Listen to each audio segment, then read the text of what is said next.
Welcome to Boundless Pursuit, a weekly podcast providing motivation, entertainment, and education to anglers and outdoorsmen. I hope that the stories you'll find here will encourage you to chase your passion more fervently, to open your mind to new opportunities and perspectives.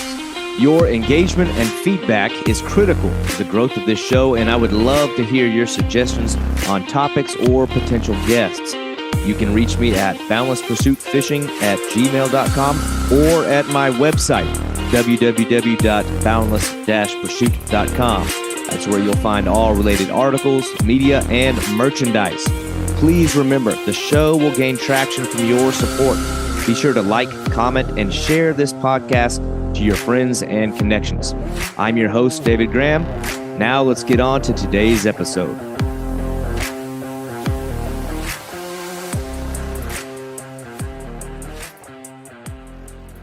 You know, when I first put this podcast together, I put together a long list of anglers and outdoorsmen that I have admired and respected and just had interest in.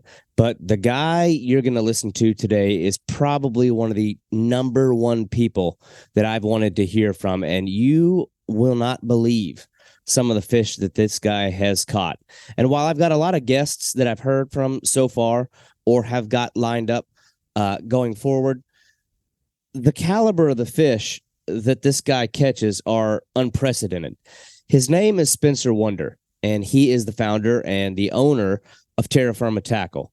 Now, Spencer specializes in the pursuit of giant fish from land. That is his thing. That is his persona. That is his specialty. And that is essentially the name of his brand, Terra Firma Tackle, which translates to, from shore. So Spencer catches fish land-based, primarily specializing in sharks. But he doesn't just catch any sharks. The caliber of the fish that this guy pulls are nothing short of outrageous. Just to name off some of the catches that this guy has pulled, you're talking 14-foot tiger sharks, giant hammerheads, thresher sharks, blue sharks, makos, six gills. He's fishing in California. He's fishing in Florida. He's fishing everywhere in between, in the north, in the south, and even overseas. Not only is he catching sharks, the guy's catching giant Goliath grouper. These enormous sea bass, which I didn't even know existed until I saw his page, because these things look hundreds of pounds. He's caught great white sharks up to 16 feet long from land. But maybe most incredibly, the guy caught a Pacific sleeper shark that was almost 16 feet long. Now, if you know anything about these fish, or if you don't, you're going to learn today. The Pacific sleeper shark is one of, if not the longest lived animal on the planet. Now, these fish can live to be 500 years old. So for him to have caught one that was almost 16 feet long, you're looking at a fish, to put it in context, that may have been born before George Washington.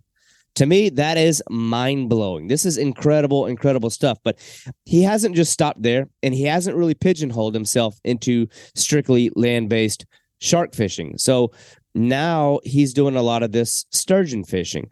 Spencer is probably the only guy that I know that has caught close to a dozen, maybe a dozen species of sturgeon. He's caught white sturgeon, green sturgeon, Gulf and Atlantic sturgeon, which is basically unheard of. And he just recently came back from pursuing sturgeon overseas, where he got diamond sturgeon, beluga sturgeon, Siberian sturgeon, among, roughly 6 other species, all in one trip, many of which came from the same body of water.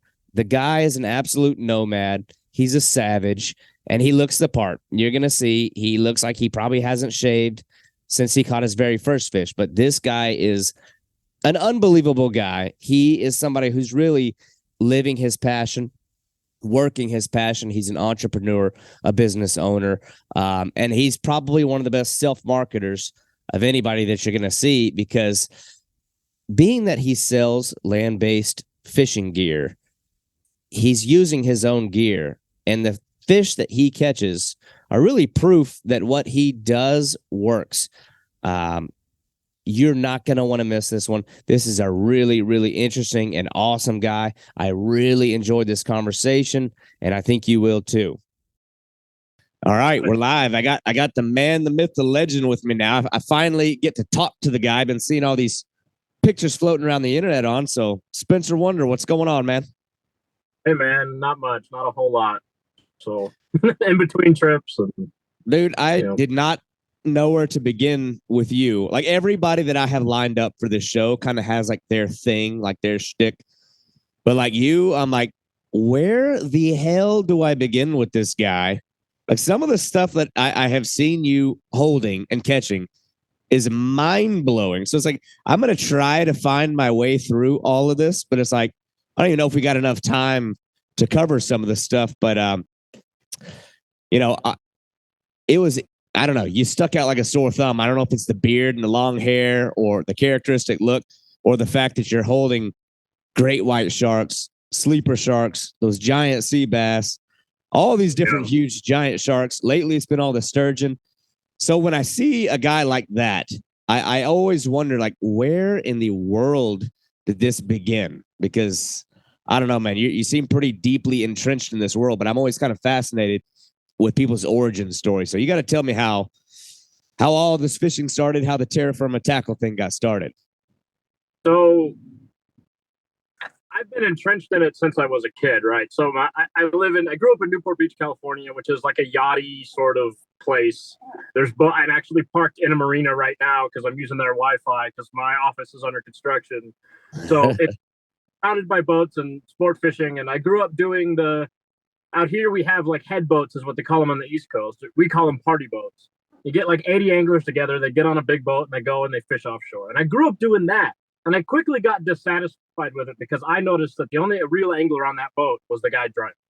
I didn't have anything to do with it. Guy was driving me to the fish. It was like pay lake fishing. It just didn't have the right feel. And so I quickly started to look to something that I could like self-guide. And I tried to own boats and I did commercial fishing and I did all of that. And I never really felt satisfied with that sort of, I couldn't fish as much as I wanted because the cost of owning the boat or the stress of owning the boat, it sucked the fun out of it. And so that drove me to like land-based angling. And then obviously the next logical step then is land-based shark fishing, for the biggest game I can get my hand. Always been a big game enthusiast offshore. How do I get something like that on land, And so it started with spear fishing, and that's where Terra Firma Tackle kind of originated. A long time ago, I had a partner. I bumped into this young British expat who couldn't work in the States and needed a source of income. And I was between jobs. Before this, I had a whole career as an academic professor. I taught marine aquarium science for 10 years. And I was in between. I was taking a break from that. And this kid needed a job. And so we started Terra Firma to give him something to do. Ultimately, he wound up not being able to keep up with the pace of growth and stepped away. But that's kind of where it started, was like giving these peer anglers kit that could make them more successful at what they do. And I've also like traveled my whole life, like just as something to do. Like I've always wanted to not be where I am. I have this like dissatisfaction with stagnation and I don't want to be where I am ever. I'm always itchy. And so I always find myself in new places. And when I wouldn't always fish, but I would go hang out with people that did fish, or I'd read about the place and I would learn things. And so what TFT really is like an amalgamation of all of these different like tactics I've learned across the,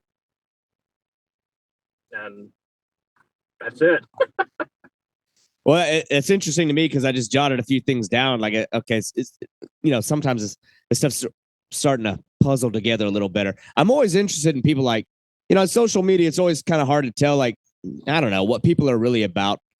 Seems like there's a lot of people out there where it's about, look at me, look what I can do, check out what I did.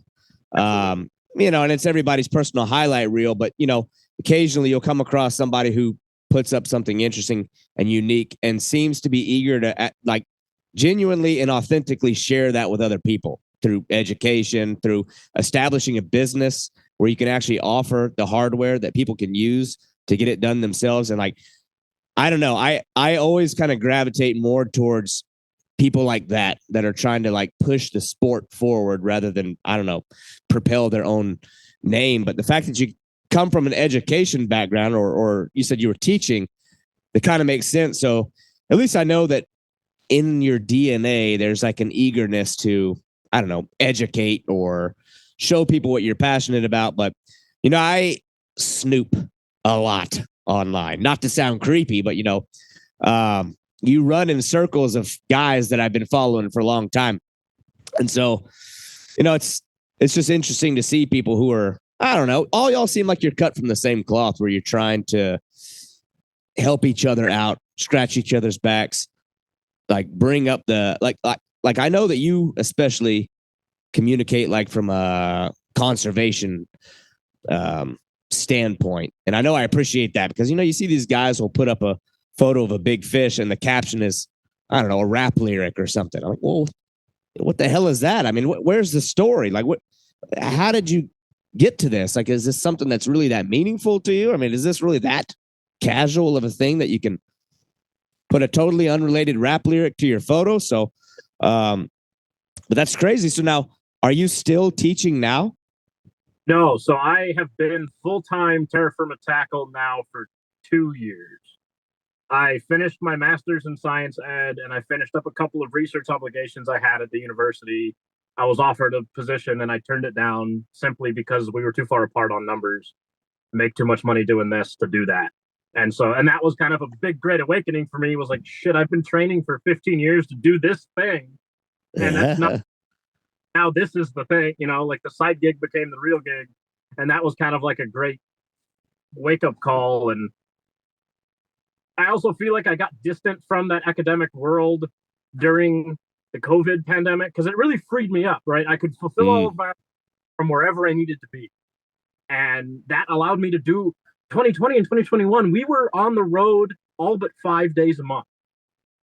So we literally were never home. I fulfilled my obligations just like this, phone mount in the truck, talking to who I needed to talk to. I did my office hours, did my research obligations, and wrote when I could to fulfill literature. And it kind of like, I was like, wait a second, I could actually do this. Like I can live like this. And then I kind of had hoped that that would be the way it would continue, that post-COVID world would look more like during pandemic land, where we'd all be on the remote work from wherever model.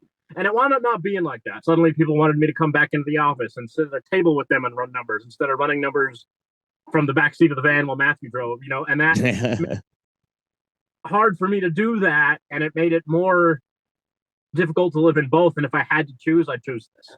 End of story. Now, was that like was that like a scary decision? I always am curious about people who leave behind, I don't know, what's maybe a more secure job to venture into the unknown, or was it pretty seamless for you? Like, I mean, you made it sound like you'd already kind of were having financial success in the business before you made the jump, but is that something you struggled with or feared? During COVID is when it became apparent that we could make real money doing this. And that was like my first taste of it. And at the time I was only getting research grant money for my side research with partners. I wasn't on faculty. And so the academic aspect of it was mostly to finish a degree. So there wasn't any monetary subsidy there so much as, I mean, there was a little bit of grant money here and there for research, but it wasn't like enough to fund a life. And so when the option was kind of continue to do this and make the money I'm making and more, or go back to I get however much a year to do the thing. I teach 9 units, and that's a life. And you can build a life like that. And it's there's something to be said for that. And I love teaching. I love it. That's why I did it for 15 years. Mm-hmm. But it was an easier decision when I saw the numbers for Terra Firma. When I started looking at these astronomical values that have since kind of kept me going, that was when it became easy. It was just that we were just too far apart. What they could offer me and what I can make in the business were too far apart. Yeah, well, I mean, it sounds like you got the double whammy going, because now you're like in something that you're absolutely passionate about. You're juggling the fishing, and then I imagine there's a lot of the education elements going along with it, because what I know of you is there's definitely some mentorship going on. And I know a lot of the guys that are going to be listening to this program probably internally struggle with that, where, it's real easy in this life to kind of navigate through life and sort of just get funneled into those mundane 9 to 5 jobs. And a lot of people, kind of like are those windows of opportunity are passing them by, and maybe they're too scared to step out there and risk losing the comfortable lifestyle to try something that might be more fulfilling. But I know, I recently just spoke with your buddy Jacob Wilkins, and he was showering you with praise because this is a guy who sounds like he's just kind of starting that journey for himself. Just picked up, left everything he knew, is living a very risky but fulfilling lifestyle, from what I can gather, to move. Do what? Against my advice. And I think if you is that right? I told him several times not to do that because there's definitely like a dark side to doing it on your own, right? There's nobody to fall back on. There's no retirement plan. There's no, oh crap, my sales are down this month. I still have to pay. There's definitely a lot of that. And your happiness, at least for me, my happiness is very much determined by how well I'm doing that month and what it looks like. And so I did caution him against it, but the guy's passionate about what he wants, and I wish him all the best, and I will help him in any way I can. And I think he's got the stuff. But I always, on the opposite side of that same coin, I see people that say stuff like "must be nice" or "I wish I could do that." Well, you can. I'm nothing special. The angling part of it, I often joke that imagine what I could achieve if I was actually good at fishing. I just have more time to do it because I decided that was how I was going to live my life, and it's not been easy. I drove a $1,500 car for the last 7 years. This is the first time I've been able to like buy a truck, it's a process, and it's definitely more work than doing the other thing. But I feel like at the end of it all, I'll be happier with what I've been able to do. And that's what matters. Yeah, well, if there's ever a good time, I guess, to take those kind of risks. I mean, he's not married. He's got no kids. If he fails, he's still, he just kind of got off that education exit. He's got the room to turn back or things like that. But, it looks like he's surrounding himself at least with good guys. But so maybe it's the best time for him to take those kinds of risks. And he won't fail. No, the guys around him won't let him. And he's got too much. There's not a failing bone in his body. He's got this. It just, what route it winds up taking, that's what's up in the air. There's so many ways to monetize this that it's ridiculous, especially in this day and age. It's ridiculous. He's got it. He's going to make it. It's just, how many bumps and bruises is he going to pick up along the way? Well, yours is interesting because, I went through your website and I looked at like what you're selling, and, I've only dabbled in like the land-based shark side of things. I've always kind of been on the outside looking in, admiring the guys that really do it. But I know it's sort of like it's like this dark, shadowy culture of people that I dare not really tread into. But apparently it's good enough that, you've put out a product that people are consuming at a good rate. So that's interesting to me because, I didn't know how much. Well, I have noticed that I don't know where else to buy that kind of gear. It's sort of like one of those things that if you want to get proficient at doing, you have to learn how to make your own gear. You have to know how to build your own tackle. But I guess your best marketing tool, from what I can gather, is like, well, what the hell does this guy know? Okay, well, when you keep dropping these photos of these different fish you're catching on these different expeditions, it's like, okay, now that is some gear that I imagine I can trust, assuming you're running your own gear, which surely you are. Yeah. So that was something that was told to me over and over and over again as we started. So initially we started with like the British style, like sea fishing kit, the suspended rigs, the pulleys, the loops and stuff like that. And it wasn't until right around 2 or 3 months before all the pandemic shutdowns that we really started to push into that LBSF specific market and the big game tackle and bringing the float rigs out. And for a long time, I didn't even push the technical stuff because I knew that market was mostly consisted of people that had never thought that way and maybe would be resistant to it. And so I just stuck with like basic generic, here's some sinkers with legs in them. Here's some rigs that you put on the bottom and the fish eat it and it's cool and it works. And when that started to catch on and people started to, I think the biggest thing that sets our product apart from other people is I'm making it all myself. It's my full-time gig. I touch every crimp. I look at everything. I've had people work for me here and there, and I'm always just pleased with it. And so I'm such a control freak. I have to touch it.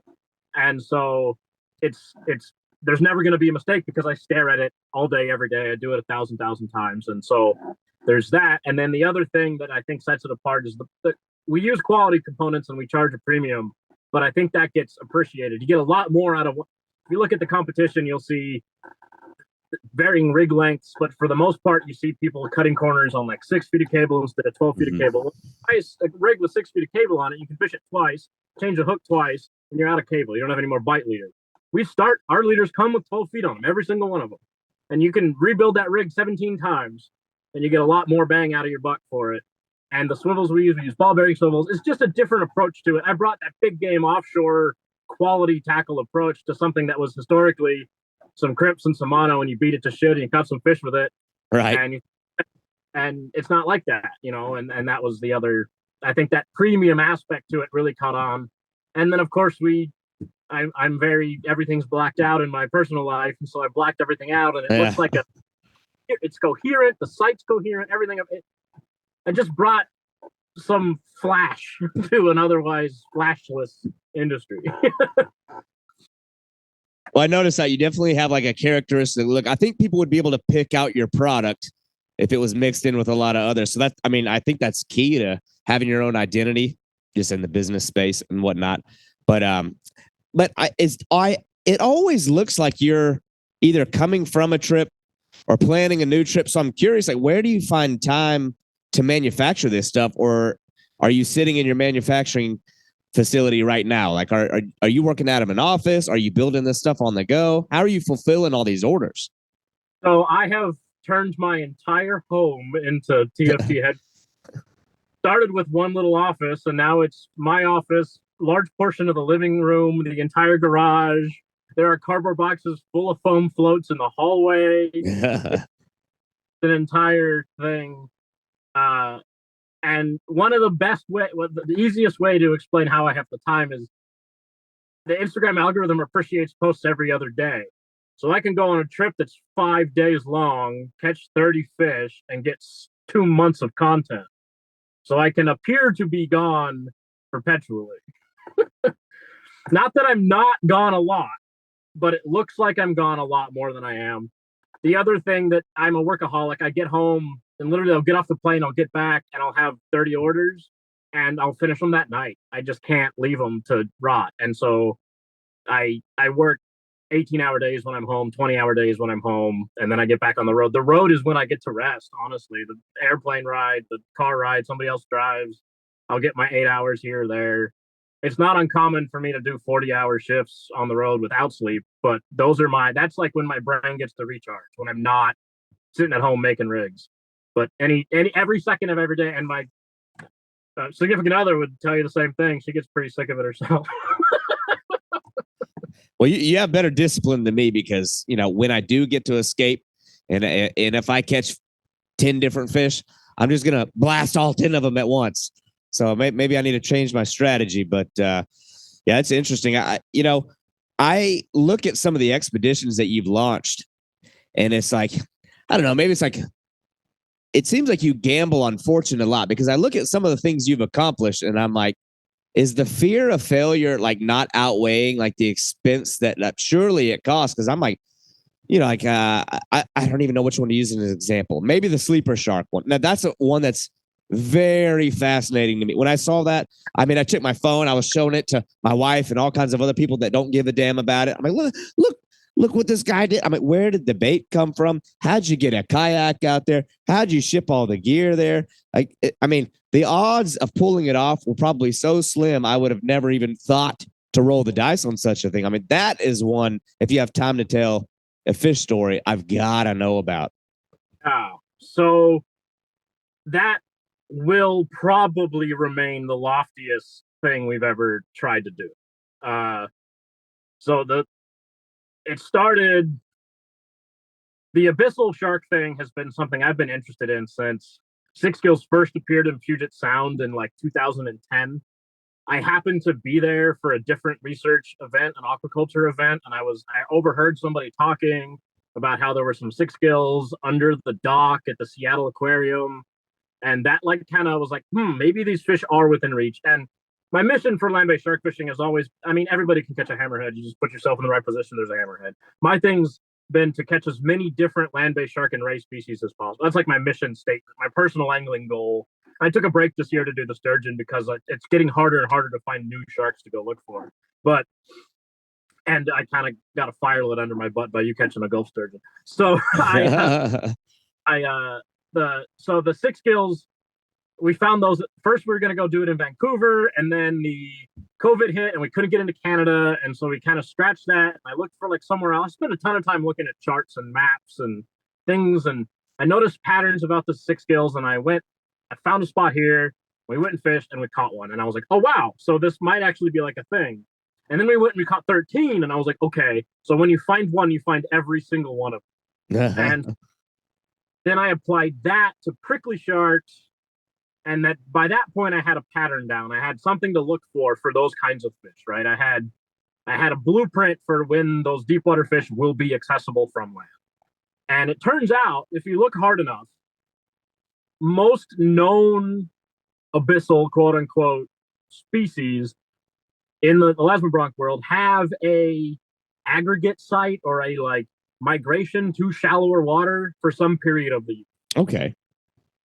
And so I bumped into another researcher friend of mine that I would rather not bring up because he's caught some flack for working with me for obvious reasons. But he, a friend who knew something about some sleeper sharks. And I talked to this person, and this person said, yeah, we went up there to do research with the sablefish guys because they were saying they're catching a lot of 9'6" sleeper sharks. So we set gear, and we didn't catch a single sleeper shark small enough to do work on for the size craft they had taken. Oh my gosh. That lit a fire under me right then and there. And that's when I realized that it would be possible, not only possible, but probably feasible. And so I started looking at charts and looking at maps, and I found a lodge up there in the middle of Podunk nowhere that you can't get to. That's like a dive lodge, and they won't help you do fishing. I tried 100 times. I tried to be like, hey, can we come and just pay the dive rate and you just drop us off? And and so we made other arrangements. And so we had to fly up. This was during peak COVID, mind you. So we had to fly up. The airlines were running like reduced schedules. It took me 36 hours to get to Valdez, Alaska from California. Like 4 plane rides because you couldn't stop in Canada to refuel because of COVID. So we had to like do this terrible like game to get up there. And then that was only half of it. Then we had to drive 110 miles one way in an aluminum skiff to get to the place that I had picked out that there might be. Jeez. And so bait sourcing was fine. Like the guy we got, I've been a commercial fisherman my whole life, so I have contacts up there. The guy we borrowed the boat from was a commercial shrimper, so he gave us like 330 pounds of bait, quote unquote. It was all kinds of stuff: salmon heads, octopus, shrimp carcasses, all sorts of stuff. And so we just sent it, and it was a really difficult time for me on a personal note. My engagement had fallen through; things were tricky. The business was doing well, but it was like overwhelmingly well. Like I couldn't keep up. And so I was not 100%, but thankfully Matthew was 100%, my little partner, and he got me through a lot of that. We got up there. One thing I didn't anticipate was the bear situation. I mean, I knew there were going to be bears, but I didn't realize that we'd get off the boat and immediately be bears. So I got in a little altercation with a fairly large coastal grizzly bear within the first 5 minutes of being there. So that was exciting. And then we got baits out, and for day we were pretty sure it wasn't going to happen. And then right around, it's interesting because it's 24 hours of daylight, but the fish still seem to know it's supposed to be nighttime. And so those abyssal fish tend to bite in the dark. Nothing happened all day. I looked at my clock and I was like, why is it? It's 11:30. It's full sun outside, 11:30 at night. And then both rods go off, and we had 2 fish on simultaneously. We got my fish in at 15.4, and Matthew landed, hit a tape on his. His was way squirrelier. It didn't take us long to land, so we didn't get a tape on his fish, but it was a decent 12+ fish. And we just kind of, with our previous experience with the abyssal sharks, we learned they were kind of fragile, and so we just decided, cool, we have this, we know where they are, we're going to leave them alone. Kind of packed the gear up, headed back to Valdez a day early, and just kind of kicked around town the rest of the trip, and just considered it a success. Now that 15'4", which is mind blowing, is that the one that's in your profile picture? Yeah, that's wild. So, like, people who might be listening to this, I mean, some folks don't know one shark from the next, other than if it has a hammer-shaped head. But and maybe I fall into that category. So I'm still, but I know enough. Like the sleeper shark, I'm interested in just some of the biological facts about the fish. But just run me through some things with them. And I might be wrong. Aren't they like the longest lived animal on Earth? Other than I don't know. I mean, how old is a 15-foot-4 fish? Like, how old is a fish like that? So, all of the research is predominantly there's five, six. The people bend the rules with what counts as a sleeper shark because there's frog sharks and some other stuff that might count as sleeper sharks, but there's 5 or 6 species of sleeper sharks worldwide. And interestingly enough, there's one for about every major ocean or sea, and they kind of tend to stay in those imaginary lines, which is really interesting. But so the Atlantic version of the Pacific sleeper shark is the Greenland shark. That's what we call it. We probably should call it the Atlantic sleeper shark, but we call it the Greenland shark because pop culture. Common names are messy. It's a Greenland shark. The Pacific sleeper shark is that fish in the Pacific. Very recently speciated. There's even some evidence for hybridization. But what sleeper sharks essentially are is giant dogfish, giant spiny dogfish that are they just get to enormous proportions because in these cold water environments, you have less biodiversity, but you have more primary productivity. You have so much more food available.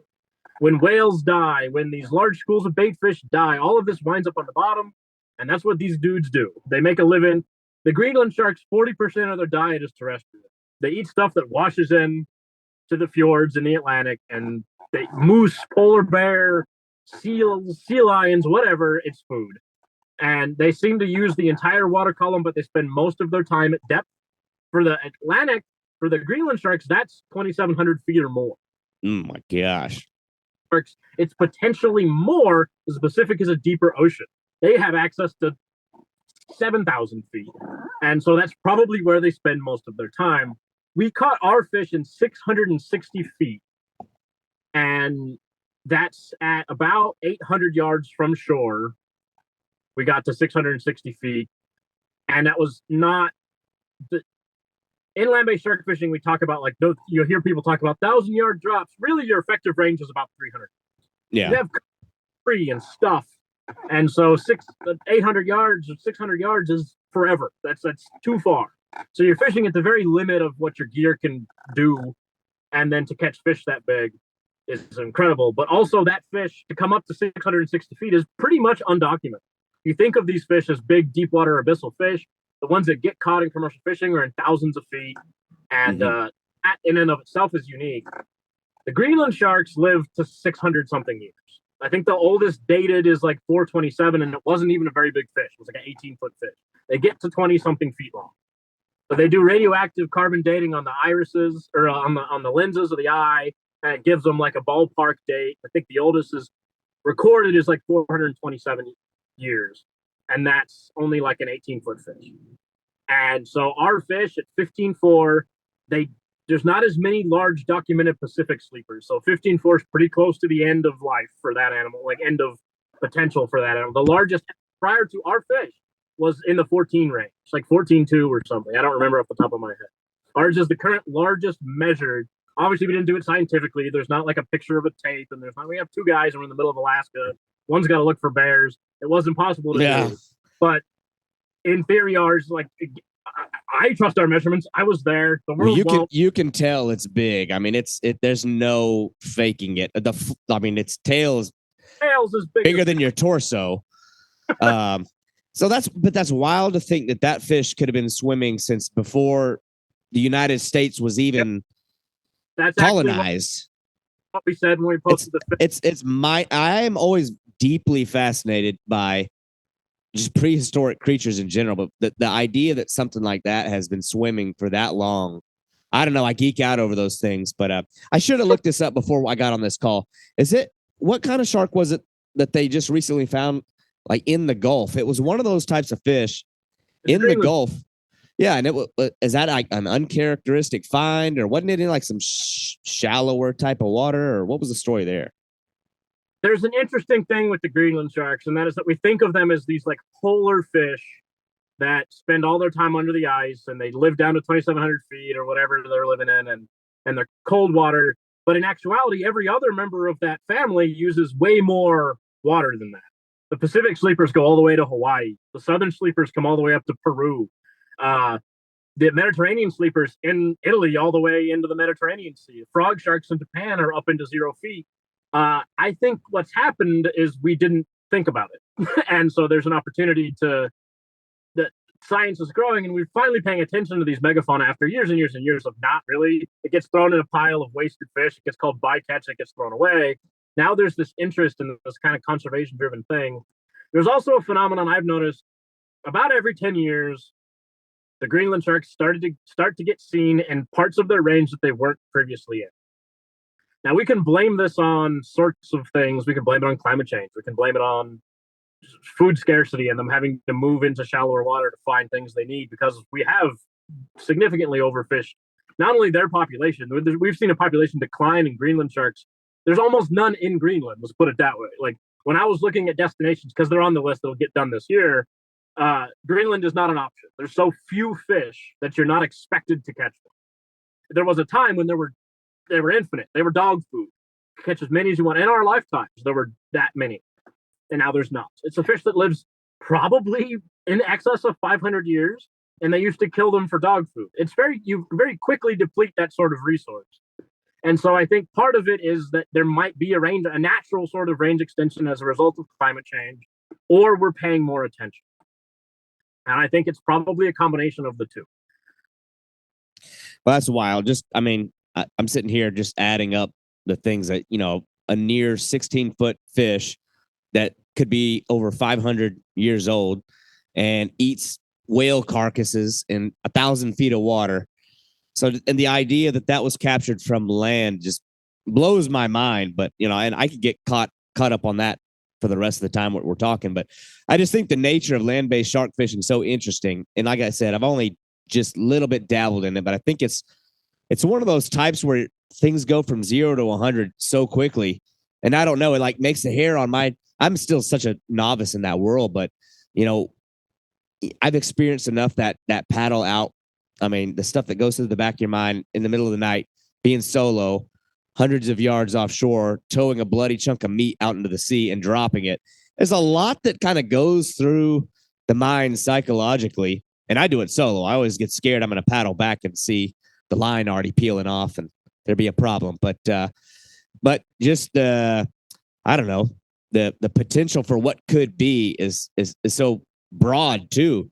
But I know you have come across great white sharks, not intentionally, I'm sure, but that being, I mean, that's like the pinnacle of oceanic predators by most people's measure, unless you start talking about killer whales. But when we're talking about fish, that's outrageous. So I don't even know how to begin conversation about, I mean, when did you first encounter one of those? I mean, what is the experience of seeing a great white shark come to the sand like? The first one I ever met was in 2015 in California, and I was thresher fishing, and I was using some ridiculous, like 200-pound mono leader for threshers. I was experimenting with whether or not they were actually line tied. Spoiler, they're not. So we hooked this little baby fish, this little 5-foot fish, on not even a real good bait. It's something we call a herring, but it's really a queenfish. It's like a croaker. It's kind of like a little cob, like a South African cob. And they're really prevalent certain times of year when there's not any other bait. So we find ourselves using them sometimes. And that's what it ate. And I was shocked. Just caught it on 20-pound mono. And it never really, I mean, caught is the wrong word. We got it next to the pier and it like buzzed off and bit me off. And that was the end. And I was like, holy, what? Those exist? And so, and then that was 2015. Little did I know that was the beginning of what wound up being like unprecedented numbers of white sharks in California from then on. Like literally from then to today, there are more white sharks than any other macrofauna off the coast, like hands down. Like we've seen declines in seal populations, declines in ray populations. Like there's I hesitate to say plague proportions, but that's basically what's going on here. Is there are more, and it's probably a whole bunch of things. One of those things being that we treated that when we protected them in 1994. And at the time, we thought they were like every other laminate shark. That's Mako's, whites, salmon sharks, and they had like one or two pups at a time. And we thought that that meant that it would take like 30 something years, 40 years for them to like have some kind of rebound and we'd see an increase. Turns out they have a hell of a lot more babies than that. And I think the largest number that's been found in a pregnant fish is like 36 juvenile white sharks for one prenatal white sharks for one female. And that's there is some in utero cannibalism and stuff like that, but that's still a hell of a lot more than two. And I think what happened is they just kind of we gave them perfect scenario where they could just kind of puff up and rebound faster than we anticipated. And so there's a lot. There's a lot of white sharks. And so from 2015 to 2017, it was kind of when we started to grapple with the accessibility of that fishery and how to deal with the fact that there were going to be that many fish and how are we going to hook these fish. Well, and we went back and forth even with Fish and Game over it. It's like, if we're going to hook these fish, what do we do? Do we take them to the beach and take the gear out? Do we leave them with gear?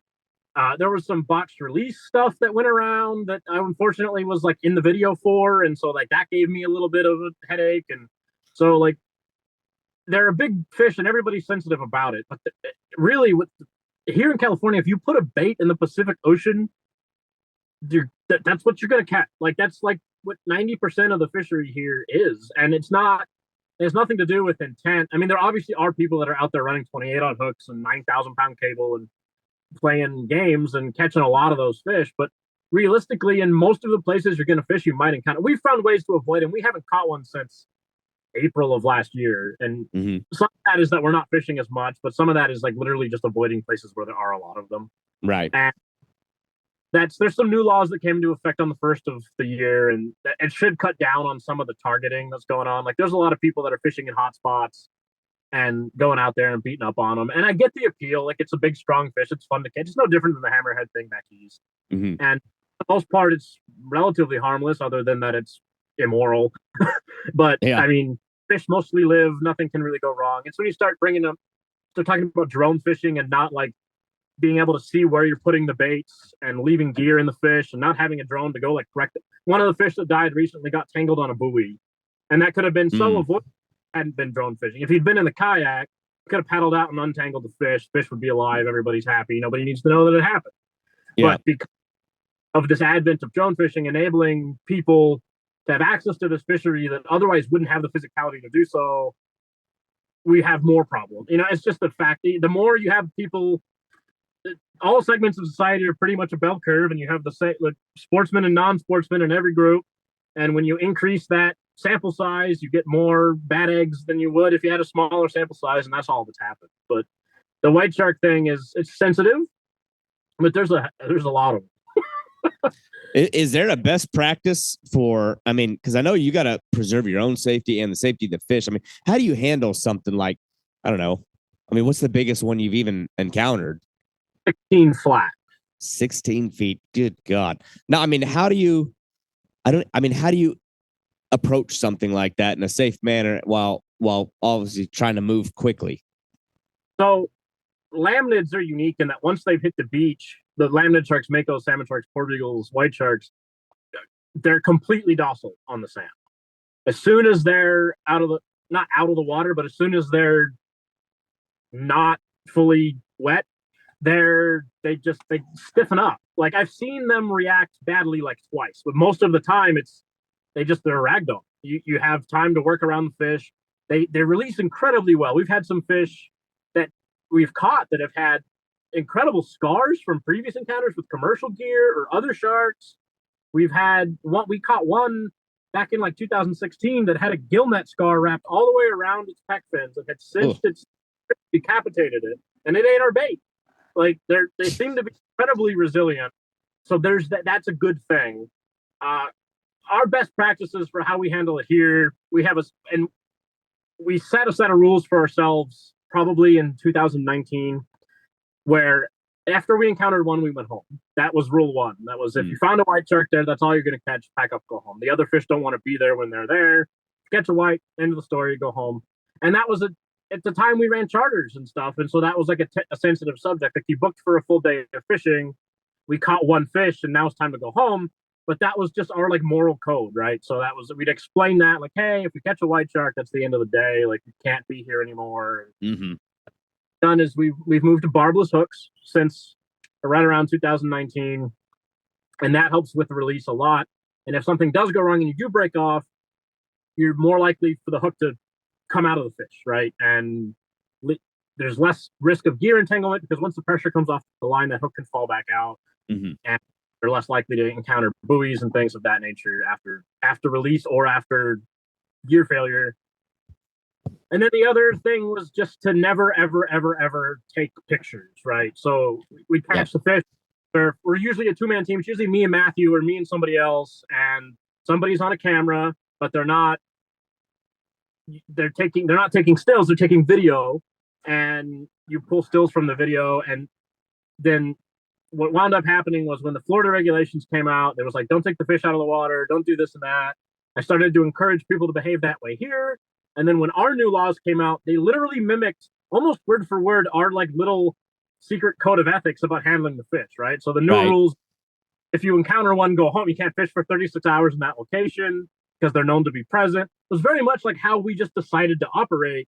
And I can't help but think that somebody was listening.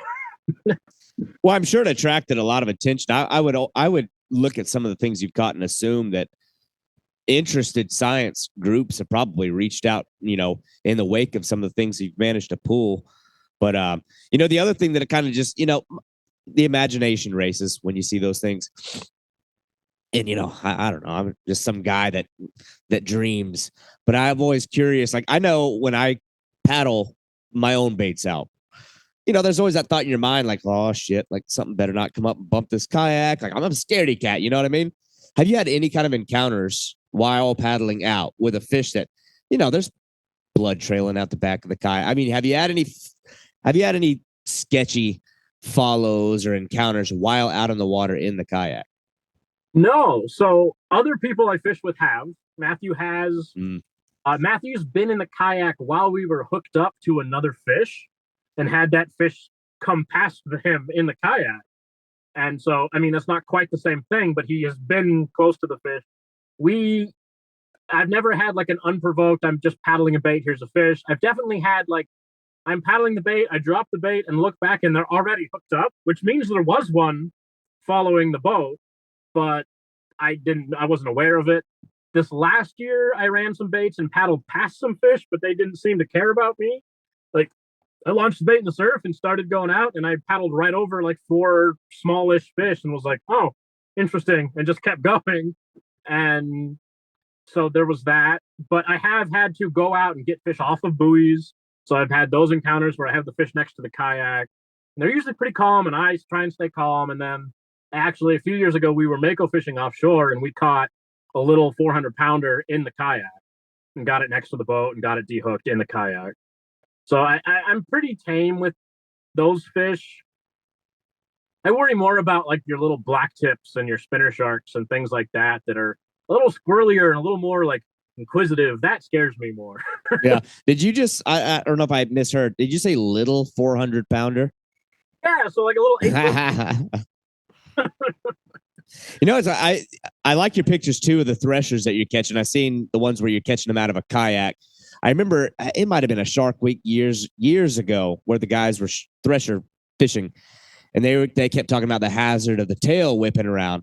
And there was even one of the guys, I think, got smacked in the head or something like that. I mean, you had any kind of issues with? I mean, I'm just thinking sitting low on the water and that tail flipping and flying around. That probably swipe the skin right off your face. Yeah, it would hurt pretty bad. I got hit. We had one coming over the rail at the pier years and years ago when I was in high school, and I got hit and it hurt. But in the kayak, I don't know. I fish out of I'm pretty nautical and sporty. I fish out of an 18-foot long boat that's only 18 inches wide when I kayak fish. Oh. So my threshold for squirrely is pretty high. And so I've never the only time I've ever been scared in the kayak was when we had an approximately 800-pound mako show up to the chum. Oof. And the entire bucket while it was attached to my kayak. That was sketchy. That was the only time in my life I felt like a prey animal. And yeah, that I can see that being a problem there. And that changed the way we fish. We no longer do that. And we had jokingly talked like one day we're doing this Mako in the kayak thing, find one that we shouldn't mess with. And that's exactly what happened. And I tried to hook it in self-defense so that it would swim away, and it didn't want to play with me. It just wanted to chum. But it was the moment that moment that I was like, this is a bad idea. And so we've since stopped doing that. And I've given other people tips on how to do it. People have expressed interest in doing it, and I'm fully supportive of that. It's just that was the moment where I was like, okay, we had our fun. We caught quite a few 6 and 7 foot fish in the kayak. Let's hang that up and count our losses and move on. Mako in a kayak. That's got to be a hell of a sleigh ride. I mean, they top out at like 50 miles an hour, don't they? Yeah, they spend most of the time not in the water. Has been my experience. When you hook them with a light line in the kayak, it's mostly out of the water. I think our biggest is 7.2 in the yak, and it's sporty. It's the hardest part that's hard. Like if you are keeping them, which we did for the big one, that's the tricky part, getting the fish on board. But if you're just catch and release, you get them next to it, take a little picture, and send them on their way. But you gotta have your wits about you. You gotta be. I wouldn't recommend your first kayak fishing experience being Makos in a kayak. No. Once you're comfortable with the craft and you kind of know what you're doing, then there's that. But just being offshore in general is scary. So like it's all relative. Right. Trying to not. I've been battling this cold for like 3 weeks. No, that's crazy. Well, I guess I'll try to move away. The sharks always just bring me in, and that's probably what a lot of people want to listen to. But I know I like what I'm seeing now is that you seem like and you've probably always done this. I don't know if you're just circling back, but you're doing a fair amount of freshwater fishing too. And we could probably talk all day about the sturgeon thing, but the Euro style carp angling, I seen you've gone for alligator gar. It wasn't too long ago I saw you holding a bowfin, which is near and dear to my heart. I sometimes wonder though, like when you've caught all this diversity, especially big fish, you ever get worried you're like setting the bar? I mean, can you be happy going out and staying small? Absolutely. Or do you get worried like, this is underwhelming? No, sometimes it's actually more rewarding. So I'm gonna let you in on a little secret about land-based shark fishing, and that is that when you have it right, you have it right. You can do it in 5 minutes and be done. The multi-day thing and the how long it takes to get bit. There's conditions. There's like a map. There's like a blueprint. It's really, really easy. It's one of the easiest fisheries I've ever experienced. It seems big, charismatic, and interesting and hard, but really, it's not very time consuming. It doesn't take very much effort once you have it down. Like the learning it is hard, right? So like nobody wants to share with you, and so like you have to do it all. But once you figure it out, like hammerheads, east wind, daytime, night, doesn't matter. East wind, as long as it's the east wind on the beach and it's fishable, you'll catch a hammerhead. Like it's really simple. Yeah. And initially, when we started doing this stuff, we'd budget like 10 days. We'd go for 10 days. We'd catch all their fish in the first 15 minutes, and then be like, "Oh, now we're here for 10 days. What do we do?" Yeah. And we'd have 10 days, and if we didn't catch them in the first 2 days and the conditions weren't going to change, we never caught them. It's driven. So like it's either on or off. So what we do these days is I started doing, I call them loops. I'll like plot a course that takes us in like some route, and there'll be something along that. I try and put something about every 10 hours. So like there's something to do every 10 hours, and that helps break it up. And usually more time doesn't help. Like if they're not going to cooperate, it's something we've noticed. Like if you have 4 days to catch such and such trout and you don't catch it in the first hour, you're not going to catch him. He's not there. Yeah. Like long. When you hit it, you hit it, And there's some exceptions to that. The land-based halibut last year, that took 3 days to get dialed. And that was one of the first times that having them more time helped me. But I had so much experience with not being able to, if you didn't do it, but the joke is if you didn't do it in 15 minutes, you can't be done. Yeah. And so like after the first day, I was like, shoot, we might not be able to do this. And like my heart sunk and like it wasn't possible. But we thought about it hard and we went back. A lot of it is sticking to your guns and knowing what you know and trusting in the fact that you picked those places for a reason. Once you get there, it can psych you out. And the other thing that happens is you pick 4 or 5 places on a satellite map and you get in and only 2 of them are fishable. And then you wonder, if those other two were the one, and you're in the B spots now and you don't know. And so there's a lot of that. But the small stuff, in some ways, to me, is more memorable. Some of like my top 10 every year, and most of the time it's not all sharp. Most of the time, half of it is something else like that other people don't care, but I care, so I do it for me. Like, and it really is more. Some of our favorite things we do over and over again. I don't even post all the muskie we catch. I can't. Yeah. People don't care, so I don't post them. But that's something we do every time we get a chance, And I don't know. Redfin pickerel was something that stood out to me a few years ago. It was one of the most interesting things I did, and that's like a micro fishing thing. Yeah, those can be kind of hard to find too. Yeah, and so that was rewarding and remarkable. And I don't know, like I try and remember that I do have to do things that you draw attention and do that other people want to see. That's part of my job. But then I'm doing it for me more than anything else, and so I have to do the things that I find interesting. And sometimes like our Pacu from last year, I didn't think anybody would care about, but it performed better than the Gulf sturgeon from the same trip. And I was like, oh, okay. So then you kind of get like a little confidence boost, like, okay, maybe I can do some weird stuff, and so that was neat, but I definitely find as much reward in the small things that are tricky as I do in the big things. Yeah, that was kind of the Gulf sturgeon one's kind of funny. I was riding on a high after that happened for me. I'm like, oh my God, no one's ever gonna do this again. I'm the only one. And then I hear from Jacob that you're in town. I'm like, well, might as well go ahead and pack my bags on that one. But that's cool. I really like the two that you're also catering a lot of like the gear that you're selling towards. Like you got the sturgeon rig. You're venturing outside just the shark fishing, but the sturgeon, you're getting into what's really interesting to me is like the Euro style carp fishing. And I see that you're really kind of diving into that. So I would think, I mean, are you getting client base like overseas or is it mostly here in the US? But tell me about that a little bit. I sent a bunch of gear over to Denmark and I just sent a bunch of gear over to the UK. And the issue, so the sturgeon market surprised me. Right? Like I started to do that for myself and I was like, well, I need to monetize this. And I'm going to spend a year I basically spent a year doing that pretty much exclusively. And so I needed a way to monetize that or to give me some reason why I was doing it other than because I wanted to. Right. And so, because it did pull me away from a lot of stuff to do that. I mean, I basically spent 11 months last year sturgeon fishing. And so, and enormous amounts of financial investment to do that. Lots of misses and trips and redos. And there's a lot of stuff you don't see. Like if I don't go catch them, there's no posts. So it doesn't look like I did anything. But I went to Montana 5 times last year for a shovel nose and didn't catch one. So, which is extra dumb because it's the most common sturgeon on the planet. But anyway, so did the sturgeon rigs and I was surprised by them. It's now the freshwater tackle is about 10% of gross now.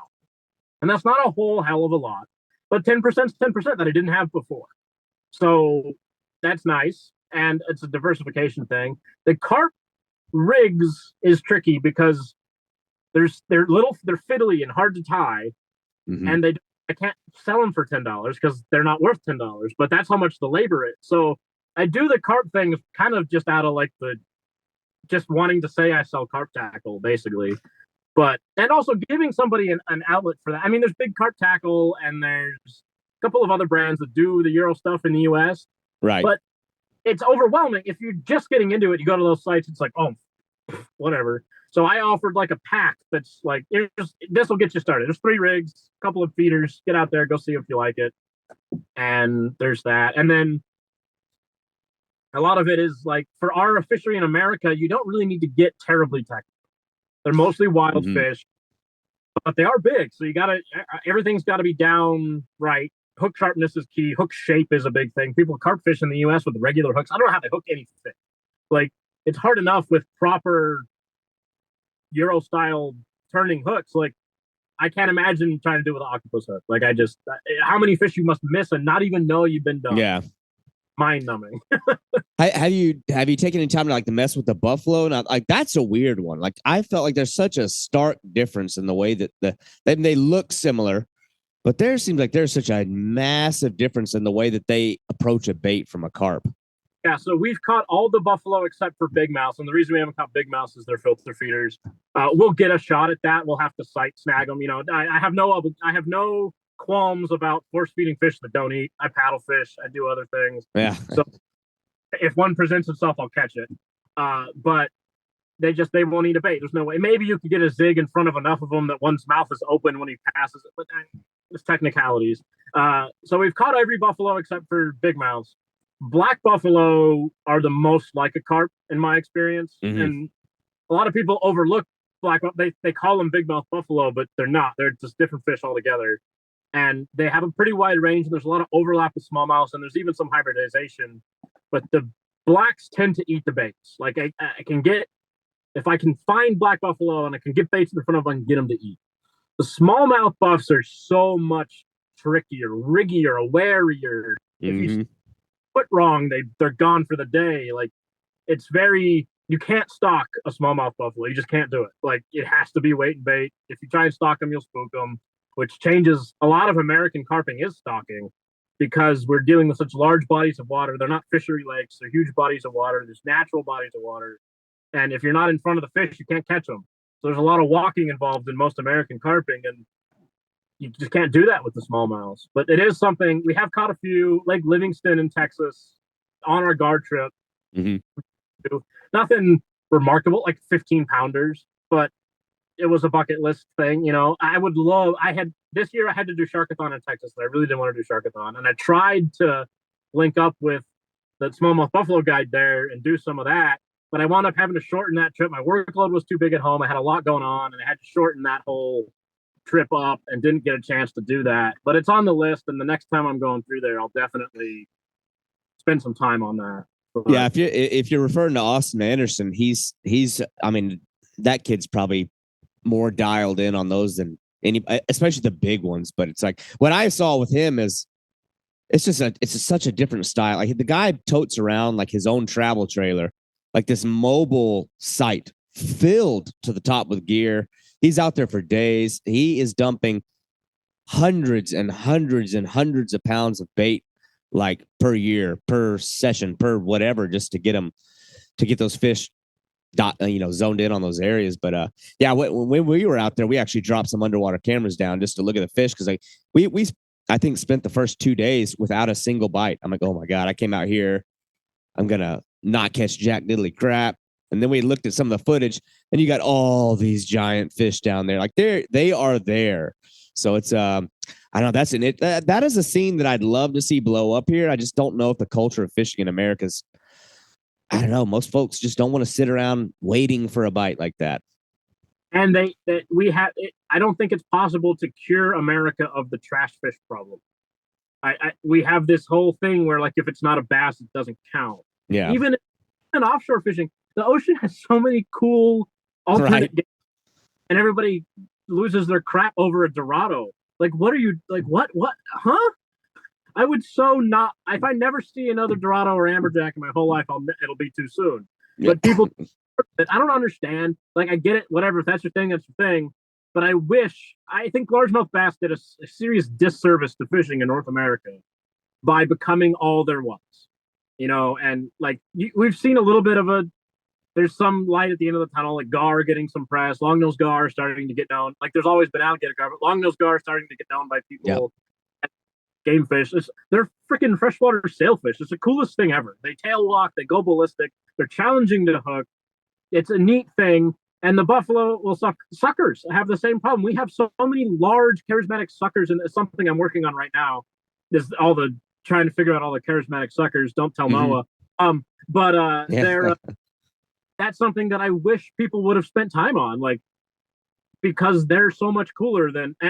And in my experience, suckers are some of the hardest fighting animals on the planet. Pound for pound, they get after it. Just like a hammerhead shark, they just get after it. And there's trash fish, or why? Yeah. I guess you could if you really wanted to. Like. That's a weird one. I have like run in the rough fish circles for a long, long time, since I was a little kid. I mean, since I don't know, since internet fishing became a thing and the message board days. And I have never really known how to diagnose that problem. It's always been a great mystery. But I don't know. That is one of those things now where I don't know. Social media's got a lot of flaws, but at least I don't know if it's that more people are starting to be happy to go gar fishing or bowfin fishing or sucker fishing than ever before, or if social media has just exposed the groups that were already there. But it seems like there's a slight shift kind of taking place. So there's definitely, and in my, it's the audience thing is strange because I've tried to like figure out what my audience wants to see now for 10 years, right? And some of the things they care about, I'm stunned by, and other things that I think they should care about, they really, really don't. And gar was one of for me. We got some really respectable gar. We got a 6.2 and like a 5.8 and a lot of long noses on that. We did a 28-day, like every big game species America thing, all the known ones. And the alligator gar performed like in the bottom third of that whole trip. And it really blew my mind. And I kind of thought maybe it was like saturation. Like there's a lot of people that are doing that now. And so there might be like some saturation and it's not as interesting. But then also you've got guys like Peyton down in Texas at Wildlife, who's built his whole brand around alligator gar and has had enormous, not saturation. It's something else. And maybe it's because I don't do the hyping thing. I'm not like, oh, this terrible creature with all these teeth. And it's like, it's not how I operate. Like, I refuse to do that. I'll tell some like neat fact. That's it, and maybe that's, I don't know. I can't get that cartoonish about an animal. And not to say that those people are wrong. They're doing what they need to do to make a living, and it's great. And I really appreciate Peyton. I really appreciate all those guys. But I think that if more people did that for suckers or did that for buffs or did that for any of these other, there's so many charismatic large game species on this continent that it's ridiculous. We have most diverse big game fisheries on the planet in freshwater, and it's just completely ignored. I completely agree with that. I had written and put together like a list of like top 10 freshwater fish in the U.S. and it's one of my blog posts that perform better than any of the other ones. I pull a lot of like views from people from across the world for that one. But that's one that I'll never understand. I share the sentiment too with the acting silly or acting crazy in a video. And I think it's easy to hate on the people that do that only because I couldn't do it. There's no way I could possibly act silly, but I don't know. I try to make lemonade out of those things when I look at it. It's easy to be like a hater, and I don't want to ever fall into that category. So I sometimes look at some of the guys that are using pool noodles to catch fish and gummy worms and whatnot. And I'm like, well, that is stupid beyond belief. But then I think, well, how many kids watched that and it made them want to go fishing? And then, from there, they'll find their path. But it may be the way that we have to, I don't know, because children, make no mistake, are the main audience for people doing that. And maybe that's a good thing. I don't know. But yeah, I agree. It's weird. Like the alligator gar too, it seems like the most like marketable fish we have on the continent. I mean, it's one of those things that just stops you in your tracks. And I've had these conversations with people, especially when you talk about just on the topic of kids. I always kind of give this analogy when I have these conversations with people that, like, if you take a kid that doesn't know anything about fishing and you take him to the state aquarium, and that aquarium has got largemouth bass, rainbow trout, not that all these things would live together in the same aquarium, striped bass, and then there's a 8-foot long alligator gar hovering above them. All of the kids are going to be fixated on that fish. Like there's your opportunity to kind of, I don't know, build the narrative. But unfortunately, there's still that kind of grandfathered in ideology. And maybe the kid is there with his grandpa and says, oh, no, Billy, those things are horrible. They're trash. And it's like, you almost have to intercept that ear before the old guard can get to them. But I don't know. It's such an easy sell. It's an interesting one to me too. I mean, I started doing the alligator gar thing in 2010. And even that's not that long ago. But even then, you had one, maybe two guys sitting at the top of the heap that basically cornered that fish. So weird. Like you had one guy, maybe two guys. A lot of weird infighting in that community of people too. And I'm just like, it is just a matter of time before a normal person comes along and pulls the rug from under y'all's feet while you act dramatic and silly and stupid. If a normal or entertaining or authentic human being starts trying to be the gar guy, good luck.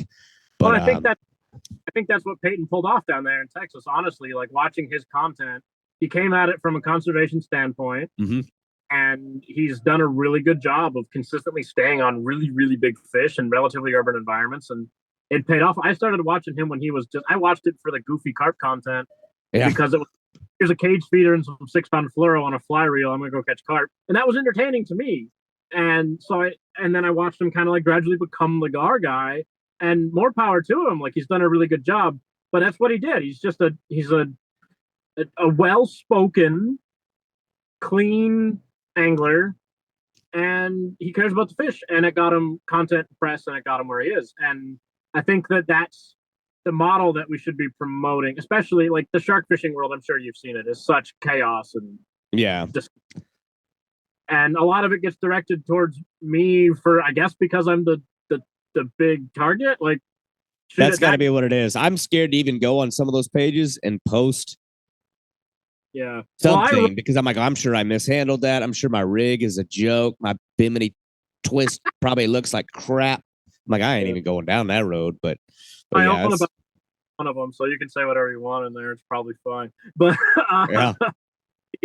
it's but I think if we promoted more of the guys that do it clean and do it right and do it in a way, it'll never be clean, right? It can never. Shark fishing's messy. It'll never be perfect. Yeah. But focus on the guys that are doing it as clean as they possibly can. That'll get us where we need to be. Yeah. And I mean, no matter what, it's going to go extinct. We're not going to be able to do it forever. That's something that's going to go away. Like, it just amount of human beings that are participating in that sport now, the amount of press it gets, the places it has to take place in, it can't go on. And so that's another major catalyst for me stepping a little bit, pulling away from that in the last year. So I can't build my life and my business around solely that. I can't. It's going to go away. I can't. I don't have this is my plan. So if that goes away, I need another market. And so that's kind of where I've gone with the focusing on other things. Yeah, that's interesting. I mean, that's kind of where I was going to go from there. I was curious. I mean, I know, I don't know how many times you've done it, but I know very recently you went abroad, like out of the country and chased the sturgeon. So I was curious if like your future plans, maybe this year or the next, I mean, like what is the future looking like? You got any different type of like non-shark related expeditions coming up? Yeah, so I did my calendar about a week ago, and it's moving, right? And it's always a moving target, but I'm doing, hopefully with any luck. So we leave next week for a little like repeat thing, a place I always go. And that'll be interesting. Hopefully, it's one of those things, but some of the largest fish I ever caught should be there again. And so we're going to play that game again. And then after that, I have a big ice tour in February, Terra Firma Tackle on ice. We're going to go. Oh, cool. Do like the entire Midwest. And I built some rods last year. I sold a few and people gave me good feedback. So I'm going to try and promote that a little bit. There's some, and not like, I'm not doing rainbow trout through the ice or yellow perch. I'm going to go do white sturgeon, lake trout, muskie, some other interesting, maybe even some paddlefish through the ice. I've got a bunch of stuff I'm working on that's kind of like out there, kind of put a TFT flair on some ice fishing. And so that's in February. And then after that, we're all the way abroad. Nothing really domestic after that. North African stuff, island stuff, some Caribbean stuff. A lot of we're back on the sand a lot this year, but a lot of it's not with the big reels, a lot of surf fishing type stuff. And then back to Europe for some charismatic wells, couple more that I think I've got beads on. That'll be trickier than the last one, but I think I've got it. And then, so mostly international this coming year, mostly because the continent it's gotten pretty small for me lately, like short of chasing some suckers around, which I probably will do this year when I get chance. A lot of it's in the Midwest and close within 10, 12 hours of me. So I can experiment, but I can't do it too much because I'll get the wrong kind of attention because unfortunately, we really screwed those fish up. So, but yeah, so, and then a lot of it is balancing whether or not this will be an interesting experience with the ice fishing and stuff to see if the content plays. And if the content doesn't play, I have to go back to something that does, you know. And so the sturgeon did really well for me, and I'm happy with that. And that was a good year. But I definitely feel like if I get guilty, like I did that because it was something I wanted to do. What if I had put that time into some shark stuff? You know, would I have made more money? Would I have interest? But it's just there's no board of directors to talk to. There's no metrics to you know. I just got to do what I feel like is the move, and I've got to do what the people that'll come with me to help me do it will do. So there's that element of it too. Like, yeah. I didn't even think about that factor. It's got to be interesting enough to the guy that's splitting the rental car with me or the guy holding the camera that he wants to come and take time out of his life. And that's something I've watched happen to my little crew over the years is people grow up and get jobs and get married and change their life becomes less flexible and mine doesn't. And so I wind up like cycling through people and there's a learning curve and then things don't go as well. And so it's tricky. And the sturgeon thing really had a lot of that shine through because it was hard to get people to, hey, I have an idea of where there might be some green sturgeon. Do you want to come? Yeah. Is a sell. Right. So we're probably going to skunk. Want to play is not really the opening line for a good sell. But, well, you don't want to be the guy that could have been there either. So that's interesting. But yeah, I'm hoping to make my first international trip this year. I was one of the COVID holdouts. Not to get on that topic, but it's like, you know, now is the time. Like I can finally do this. So hoping to do that. But that's another one that, you know, kind of surprises me. You don't see more American anglers going abroad. It's like the European guys have overtaken that scene. So that's another one of those great fishing mysteries for I think that's American angler. I think that's the class of people that fish abroad are in a different social class than the class of angler in the U.S. That's something I've noticed. Like you get a lot more angling isn't in America. Angling's a blue collar sport. Like in general, just generalize. And overseas, it's not. Overseas, it's upper blue collar into white collar. It's something that people do for fun. It's something that has I feel like it's got a longer history. I mean, that's where it started. It's got a longer history there. That's where the word angling was developed. And that's like, yeah, it's got a more socially acceptable. And thankfully, with the YouTube and the Instagram and the Facebook, it's become super socially acceptable here. I've so many kids fishing now. When I was a kid, I talked about fishing. I was a nerd. Now all these kids, there's like and stuff, and so I think we'll see a change in that too. But I think for the most part, the reason you don't see American anglers traveling abroad, and the reason you don't see land-based shark fishermen pushing the envelope, is because they don't have the opportunity to do so. It's not it's not who typically fishes in this country, and it's a shame. Right. Yeah. I agree. I don't know. There's like the little bit of a impression made by like, I don't know, the river monster influence that might have got more kids willing to do that. And sure. I know Jeremy Wade gets what I feel is like some undue flack from people that I don't really understand. But that's another one of those ones where like the entertainment value had to be installed into the program in order to get televised and run for so many seasons. But I also know that probably drew a lot of kids to the water. Oh, so absolutely. It's interesting how that stuff works. I try not to give him any flack. I mean, he found a way to make a living doing what he loved to do. There's nothing wrong with that. Where I do wish we had spent more attention. There's guys like Larry Dahlberg who did that. Yeah, he was the first one I saw. Yep. And then there was a science guy. I want to say his name was Zeke or Zach. Zeb Hogan. Zeb Hogan. Yeah. And that show was actually put together incredibly. That to me is one of the best modern fishing TV shows ever. It didn't have any, and the reason it failed is it didn't have any hype.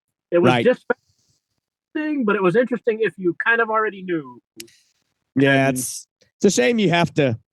I don't know. You got to put a little bit of that poison in there to plant the seed or get the attention.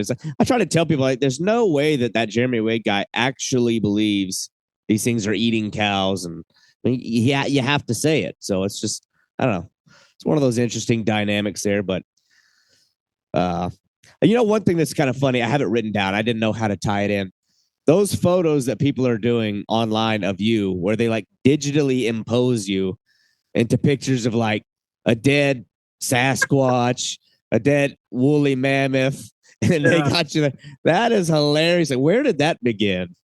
Oh man. So And because la- oh man, 2 years ago we caught a couple of sawfish on the west coast of Florida, Mm. and we reported under the science, and I did work with the science, the sawfish reporting center over there. Like they knew everything, and I held on to the fish for like 2 months. I didn't say anything about them. It's typical of me. By the time you see something, it's been over a long time, Yeah. and so I for a really long time. And because I've been a bad person or something by accident, I scheduled those posts for those fish on a day that two sawfish washed up dead in the Florida Keys. Oh, no.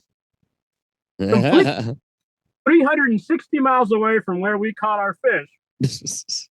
And 2 months later, and so some people that had it out for me at the time blamed me on those fish and photoshopped my face into somebody next to those fish. And so that became a thing. And then, like a couple of months later, when we went live with the sleeper sharks, those same guys that tried to blame the sawfish on me blamed some sleeper sharks that washed up in 2017 on me. And so I ran with it. I started posting like dead fish from Cape Cod like 9 years ago as like, hey, I went back in time and killed this poor Yeah. And so then they started doing the shotgun. There's a picture of me holding a paddlefish in Kentucky. Yeah. And I'm holding it kind of like a gun. And so they took the paddlefish out and put a shotgun in, and then it just and I have an album full of them on my phone. It's like 43 of those pictures. Those would be great, like decals or stickers or like T-shirts. Some of those are hysterical. That's I don't know. It's almost like an accomplishment in a weird way that you become like meme, like worthy material like that. So that's right. And it's a crying shame that people, I don't know. I've dealt with some stuff. I had like a little weird run in after I posted a Goliath grouper I'd caught a while back where it was put on Barstool, and I knew I was like, well, that's going to be a problem. That's going to be a problem. And so I was actually, ironically, I was out there fishing with Austin Anderson for buffalo, and I got a call by FWC, and they were asking me about it. But, you know, they let me know. They're like, listen, this is just something we got to close out on the books. There was a complaint. You know, from what we've seen, there was no issues. There's no problem. The fish is in the water. But I'd like gone to the comments. I'm like, I know exactly which one of you little turds did that. Like, I'm like, you know what? Maybe I just should hide certain fish and just not go down that road. That's something that we've encountered. And so I have a canned way I deal with it. And I'm sure if you read the post, you'll kind of like, I protect my butt a lot in the post, language and how I present the fish. Like I'm really careful about photographs. I'm really careful about, I try not to take the wrong picture. You know, that's something that's really important. And I learned my lesson really hard with the dolphin experience. Right. And so that was a really negative thing that happened to us. And I want to document everything, like just like as a rule, like that's what I'm here to do is to document the experience. And that happened. And fuck me if I'm gonna let that not get photographed, right? Right, like, yeah. and I was like, I can control this. These are my pictures. I'll just give them to the people that I think they should have, and like the people that I think would benefit from this. And it bit me in the butt. Like the friends don't always stay friends, and that got. And so I'm even more careful now. And there's things I do. I give enforcement a heads up usually before something goes up if I know it's going to be like a sensitive subject. Yeah. And most of them are sick of hearing about it. Most of them get the same report 17 times every time it goes up. They come from the same people. And so in some ways I feel bad, but in other ways it's like, if you fish as many days in the year as I do, and you close out as many opportunities, like one of the sturgeon thing, if I go striper fishing, if somebody else goes striper fishing and they hook an Atlantic sturgeon, they're not going to land it because it's on striper tackle. If I go striper fishing, I'll make damn sure that whatever eats that bait is coming to the beach. That's my livelihood. And so that's how that stuff happens. And people just don't understand it because they fish their whole lives and that doesn't happen to them. But it does, and you just weren't ready for it, you know, and that's literally like the whole story. And so I just do my best to cover my butt. And if when I think it might be something super sensitive that people can get upset about, I'll just say it was somewhere else, and so those people can't get upset about it. Yeah. So like I get that. I guess I don't know, maybe for about a month after that Gulf Sturgeon thing, maybe it was just an undue or unnecessary fear. But I was like, what if I like upset somebody? Like, what if this is a problem? But nothing came of it, which is good. But I mean, to your point, like you said, you spend enough time with baits in the water during the course of the year, you're going to encounter things that bycatch or strange things happen. But yeah, I'm in the same boat. Like when those crazy, wild, unique things happen, I pull out the camera and I want to like document. I want to remember that. But yeah, sometimes you got to worry about who is watching and wants to cause. I don't know. The internet police are a real interesting group. And I spent time in real police work, so it's like you kind of understand what has to be there for a case to actually be built. But it's pretty sad. But it is, and what's sad is that I think the biggest thing that makes the saddest thing about it is that it's coming from inside. It's not. Everybody talks about how it's the green guy, the greenies, or the vegans, or like that's not the enemy, man. The enemy is inside your group. Like it's your own people. It be your own. Like, and that's the saddest thing is like these are our people. This is our audience. This is the reason we do this is for these people, and then they do that, and it really like makes you want to not do it anymore. Sometimes, like I've definitely had days where I'm like, man, like all I wanted to do was catch a fish, and now I'm some villain, and yeah. But I've been fortunate in that when the dolphin stuff all went down, it actually like people tried to use that to like draw markets away from me, and it actually tightened my hold on those markets, and it really like brought people together. Yeah. Dude, you're being dumb. Like just the general response was like, wow, this guy is really a nice guy, and this is somebody trying to make him out of way, and it really that was uplifting, and that really gave me like this boost of confidence that I felt like that I took into this last year that made me like confident doing a lot of the stuff we did this last year because I knew that if people tried to portray it in a different light that they would just get shut down, and that made me feel really good. And I feel like my audiences were fine. I've been doing it for 10 years. I feel like my audiences were refined enough now that those people aren't there to see it anymore. Yeah. Most of the people that are looking are probably more like me, or just silently sitting back and watching without necessarily saying anything. I feel like that's the truth. The loudmouth people, even though they stick out the most, I think they're just dramatically outnumbered. So, yeah, I know it's a weird one. It's a strange game to be in where envy runs deep or something. I don't know. It's a weird world, but anyway, I know we're kind of running low on our time. I want to make sure though, like, I mean, you're running a business, you know what I mean? And you're drawing profit. And I want to make sure that like, and I want to put the links up on all descriptions and everything like that. But like people who want to go, and I strongly encourage anybody that's listening, you've got to check this guy's stuff out. Like where would they be able to find your content, like your website, your social, things like that? So the main website is terrafirmatackle.com. And that's Latin TERRAFIRMA tackle.com. And that's where most of the innovative new stuff will be. And then a lot of the other people's stuff. I also support a lot of other smaller industry guys. And I run another business called sharkfishingworldwide.com that focuses more on that stuff. Other people's products, big industry names, Jerry Brown, Tightline Braid, Avett Rails, Accurate, Ella Technos. We stock it all. So one-stop shop. The Terra Firma Tackle is more like the pet project. That's more the smaller, more technical stuff. And then the wholesale branch, if there's any shops listening, we do wholesale leaders as well. And that's laneleaders.com. And then, of course, the Instagrams and the Facebooks, the Terra Firma Tackle, and Facebook and Instagram. It's both just Terra Firma Tackle. Yeah. Yeah, well, folks got to check that out for sure because the fish is just astonishing, mind-blowing. I can't wait to see what's next. I'm sure it's going to be something crazy. Every time I think that you probably can't go much further than you did, you do, which is a scary thought. But who knows? I don't know. I feel like the circle is starting to tighten down. Maybe one day we'll be able to share the water together. That'd be fun. If you ever need another guy to help carry some gear or split costs on a rental vehicle, maybe I'll try to join up. That'd be a good time. Yeah, I mean, if you want to come out to California and do some fishing, you can come anytime, man.